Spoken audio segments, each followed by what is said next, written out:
Mă numesc Radu Cătălin, firma mea se numește New Time Concept Solution și aduc deja inteligența artificială a venit, cum știe toată lumea, și cu pași repezi și aduc implementarea, automatizarea tuturor elementelor către IMM-uri. Ce înseamnă pentru dumneavoastră networking-ul în dezvoltarea afacerii? Networking-ul, după mine, este cel mai important.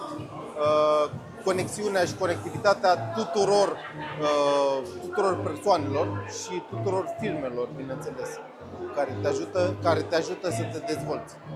Ce înseamnă pentru dumneavoastră să fiți antreprenor în 2026? Antreprenor să fii în 2026, pentru mine înseamnă o motivare în a face ceva constructiv pentru omenire. Vorbim pentru omenire pentru că deja o să vedeți în scurt timp, în câțiva ani de zile, nu o să mai fie ca până acum să supraviețuiești.